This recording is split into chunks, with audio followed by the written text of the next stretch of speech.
사무엘하 22장은 21장부터 시작되는 그 결론 부분의 요약 부분의 중간에 아주 중요한 부분이라고 이렇게 말씀을 드렸습니다. 사울의 죄로 인한 하나님의 진노가 21장의 첫 부분 1절에서 14절까지 나왔고, 그 다음에 블레셋의 싸움, 그 진노 가운데 오는 그 하나님의 경고, 하나님의 심판처럼 블레셋과의 싸움, 거기서 공을 세우는 다윗의 용사들이 이제 15절에서 21장 15절에서 22절까지 나왔고요. 그리고 나서 이제 22장에서 하나님을 찬양하는 다윗의 찬양이 나오죠. 그래서 길고 아주 좋은 부분이라서 제가 한 두 부분을 나눠서 이렇게 말씀을 나누려고 합니다. 다윗의 찬양 첫 번째 부분, 구원의 하나님께 찬양을 드리는 부분입니다.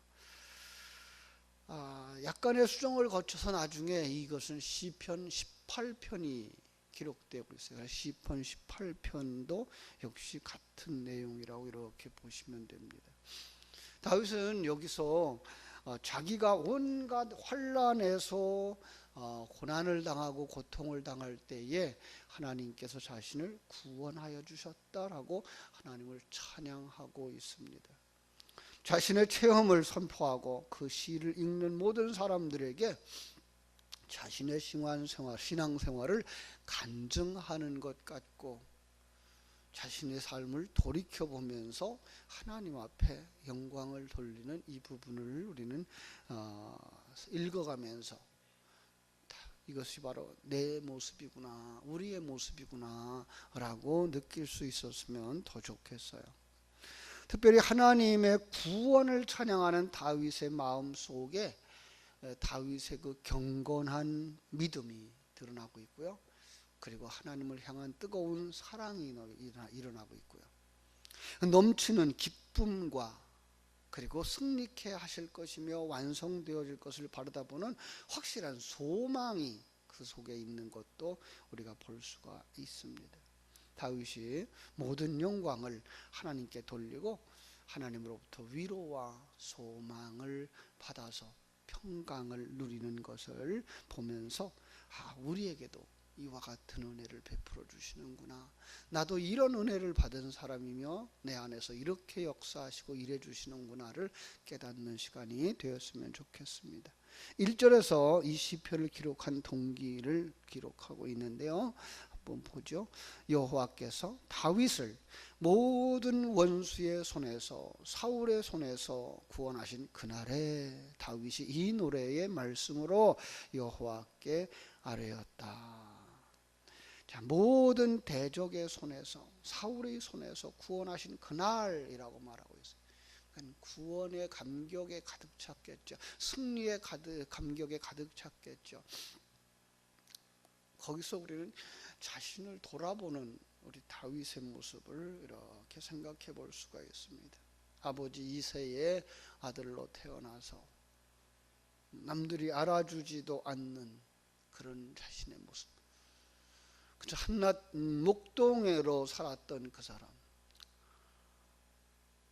참 사무엘이 기름 부어서 왕으로 세우겠다고 그 자녀들 앞에 찾아왔어요. 아니, 그 이새 앞에 찾아와서 그 자녀들을 불러낼 때에 맏아들부터 하나 이 사람일까, 이 사람일까, 이 사람은 하나님께서 왕으로 세울 만 하시겠다라고 생각했던 아들 하나 다 지나가도 하나님이 아니라고 말씀하실 때 사무엘은 당신의 아들이 이것이 전부인가? 라고 묻죠.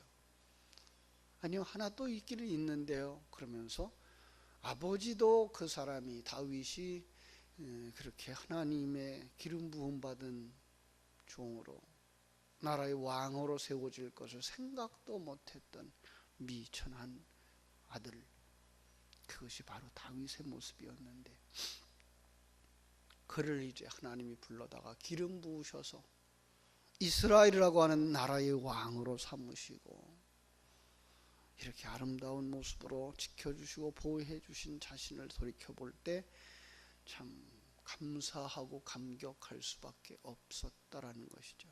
더군다나 돌이켜볼 때 자신은 죄 많은 사람이고, 그죠? 좀 그럼에도 불구하고 거기서 자기를 구원해 주시는 하나님, 내 모습이고 우리 성도들의 모습이고요. 구원자는 여호와라고 하는 사실을 알고요. 그리고 구원의 그 하나님을, 하나님의 구원을 찬양하는 모습, 감사와 영광을 돌리지 않을 수 없는 감격, 이것이 바로 이 시편을 기록할 수 있었던 모습이죠. 그는 마음과 뜻과 정성을 모아서 하나님께 아뢰고 있는 모습을 2절, 3절까지 이렇게 묘사해내고 있습니다. 다윗의 찬양의 동기를 통해서 우리를 구원하신 분이 오직 하나님이라고 하는 사실을 깨닫고 그 하나님께 모든 영광을 돌리는 삶의 원리를 발견해내게 됩니다. 우리는 보통 그렇게 말하죠. 선포되는 말씀, 그걸 갖다 설교라고 하죠. 반면에 오늘 본문은 찬양하는 말씀, 노래하는 말씀, 이렇게 제목을 붙일 수가 있을 겁니다. 시라고 하는 문학적인 방법을 통해서 살아계신 하나님을 찬양하는, 그런데 그것이 바로 우리에게 전해지는 한편의 설교처럼 들려지는 귀한 말씀인 거죠. 2절로 3절에서 다윗은 여호와 하나님을 향한 자신의 고백이 나와요. 2절, 이르되 여호와는 나의 반석이시요 나의 요새시요 나를 위하여 나를 건지시는 자요 내가 피할 나의 반석의 하나님이시요 나의 방패시요 나의 구원의 뿌리시요 나의 높은 망대시요 그에게 피할 자의 피난처요 나의 구원자시라. 나를 폭력에서 구원하셨도다. 자기가 경험한, 내가 만난 하나님, 내가 만난 하나님은 반석이시오, 흔들림이 없고 변하지 않는, 그렇죠?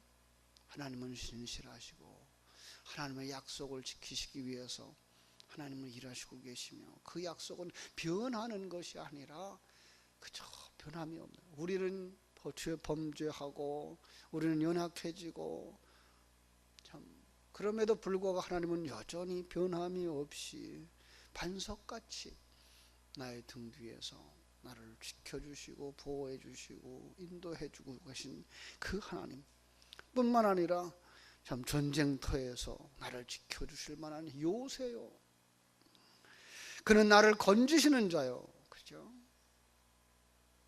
나의 피할 바위시, 나의 방패시요 나의 구원의 뿌리시요 높은 망대시며 나의 피난처요 나의 구원자라. 이건 자기의 삶의 경험 하나하나를 생각하면서 그런 상황 속에서 하나님은 나의 요새가 되어줬고, 그런 상황 속에서 하나님은 나를 건져주셨고, 그 위기 속에서 나의 피난처가 되어주셨고, 그 싸움에서 나의 방패가 되어주셨고, 참으로 그 모든 것들을 돌이켜 생각할 때에 다윗은 그 하나님이 얼마나 크고 놀라우신 분인가, 얼마나 실제적인 분인가, 얼마나 가까이서 나를 도우셨는가, 그냥 자기의 피부에 느껴지는 그 감격들. 여러분, 우리 예수 믿는 사람들이라는 것이 무엇입니까? 이것을 알고 느끼고 누리는 사람들입니다. 제가 가끔은 예로 드는 게 그거죠. 갑자기 눈이 멀어진 사람들, 눈이 어두워져서 보이지 아니하는 사람들, 점자를 배우죠. 점자, 손가락을 가지고 오털도털하게 나서 이렇게 찍혀서 글자가 되어진 그 점자를 읽어요. 처음엔 이게 안 읽어진대. 그게 그냥 우툴두툴할 뿐인지 그게가 어떤 형태를 가졌는지 어떤 모양을 갖추었는지 전혀 보이지 않는데요. 그런데 연습하면서 그 손끝이 예민해지면서 그것이 글자로 느껴지고 그것이 훈련되어지면 그 글자를 읽어내는 거예요. 예, 우리의 모습이 그것이죠. 우리의 감각, 우리 곁에 하나님 계셔요. 함께 하셔요. 하나님 떠나 계시지도 아니하시고 졸지도 아니하시고 주무시지도 아니하시고 우리와 함께 하셔요. 그런데 그 하나님이 느껴지지가 않는 거예요. 있다고는 하는데, 있는 것 같은데 그 하나님이 실제적으로 어떤 하나님인지 전혀 느껴지지 않는 거예요. 그런데 성경을 통해서 그 하나님이 어떤 하나님인지 손끝으로 그 점자를 만져가듯이 만지고 또 만지고 또 만지고 경험하고 또 경험하면서 그 하나님이 실제로 내 곁에 다가오시는 거예요. 그 감격,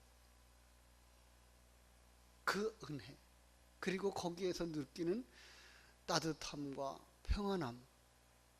다윗은 이 여러 가지 말로다가 자신이 경험하고 체험하고 실제적인 일상의 부분 속에서 만난 그 체험을 고백하는 아주 강한 은혜를 여기에 묘사하고 있는 겁니다. 이 은혜가 이 새벽을 깨우는 여러분들에게 있게 되기를 주님의 이름으로 축원합니다. 5절부터 7절까지는 그러한 하나님을 고백한 뒤에 구체적으로 어떤 상황에서 자기에게 능력의 하나님이 되셨는가를 설명하고 있습니다.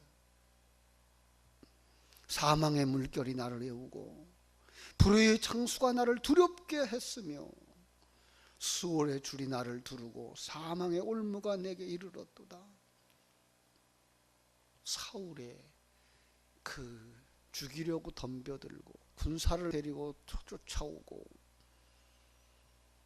참 스쳐가는 그 칼, 스쳐가는 그 창 끝에서 하나님 지켜주신 그 하나님을 생각할 때에 감사할 수밖에 없다라는 고백을 하는 거죠. 내가 환난 중에서 여호와께 아뢰며 나의 하나님께 아뢰었더니 그가 그의 성전에서 내 소리를 들으시며 나의 부르짖음에 그의 귀에 들렸도다. 그냥 위급할 때, 정말 어찌할 수 없을 때, 내 힘이 없어서, 내 능력이 없어서, 내가 방법이 없어서 어찌할 수 없을 때 부르짖었더니 그 하나님은 내 곁에 계신 것처럼 내가 어머니를 향하여서, 아버지를 향하여서 나의 아픔을 호소했을 때 달려오셨던, 가까이 있었던 하나님처럼 내 소리를 들으셨고 내게 다가오시는데 어떻게 다가오셔요? 8절 이에 땅이 진동하고 떨며 하늘의 기초가 요동하고 흔들렸으니 그것은 그의 진노로 말미미로다. 그의 코에서 연기가 오르고 입에서 불이 나와 사름이요 그 불이 숯이 되었도다. 그가 또 하늘을 들이우고 강림하시니 그의 발 아래는 어두컴컴하였도다. 내가 그 캄캄한 가운데 있었는데, 내가 그 죄악 가운데 있었는데 나의 그 기도를 들으시고 하나님이 강림하시는데, 요한계시록에 나오는 말씀과 같이 나오죠. 그죠?